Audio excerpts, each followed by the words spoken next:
Ako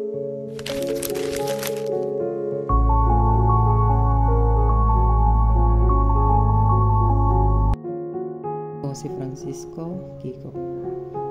Taong 1896, 19 na taong gulang ako noon. Katiwala ko sa pamilya de Leon sa Tondo.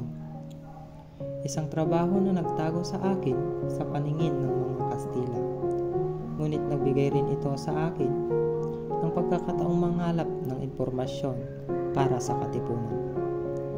May hawak akong rosaryo, isang alaala sa aking ina, isang panalangin, isang gabay sa aking lihim na buhay.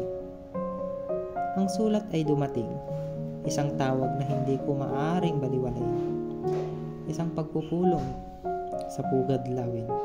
Kinabahan ako, oo, pero higit sa takot. Ang damdamin ko ay pag-asa. Pag-asa para sa kalayaan, para sa isang Pilipinas na malaya sa pang-aapi. Nang gabing iyon, hindi ko lang inihanda ang aking sarili. Inihanda ko rin ang aking puso. Noong Agosto 23, 1896, naroon ako sa Pugad Lawin. Nakita ko ang mga mukha ng aking mga kapatid sa katipunan, mga magsasaka, manggagawa, mga estudyante. Lahat ay nagkakaisa sa iisang layunin. Nakita ko ang takot sa kanilang mga mata, ngunit higit pa roon, nakita ko ang determinasyon. Narinig ko ang boses ni Dan Andres Bonifacio, malakas at puno ng sigla. Ang kanyang mga salita ay hindi lang mga salita. Ito ay isang panata, isang pangako. At nang itinaas niya ang kanyang kamay, pinunit namin ang mga sidol. Ang mga simbolo ng pang-api ng mga Kastila, hindi lang basta papel ang pinunit namin. Pinunit namin ang tanikala ng pang-alipin. Sa sandaling iyon, naramdaman ko ang isang kakaibang lakas, isang pagkakaisa na hindi ko pa nararanasan. Ang sigaw ng Pugad Lawin, isang sandali na ko nag-upit sa aking alaala pagpakailanman. Isang sandali ng pag-asa, ng pagkakaisa, ng pagbabago. Pero ang digmaan ay malupit. Maraming kaibigan ang nawala. Maraming buhay ang nasayang.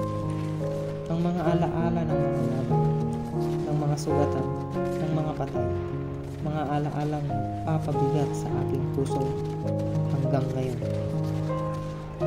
Pagkatapos, ang balita tungkol kay Dr. Jose Rizal, isang suntok na masakit sa puso, isang bayani, isang inspirasyon, isang taong naniniwala sa kapayapaan, na pinatay dahil sa kanyang paniniwala. Ang kanyang kamatayan ay nagdulot ng matinding kalungkutan. Ngunit nagsilbi rin itong gasolina para sa aming pakikipaglaban. Ang kanyang sakripisyo ay hindi nasayang. Umibig ka ng tunay. Ang sigaw ng Pugad Lawin at ang pagkamatay ni Dr. Jose Rizal, mga pangyayaring nag-upit ng malalim na marka sa aking puso at sa kasaysayan ng ating bansa.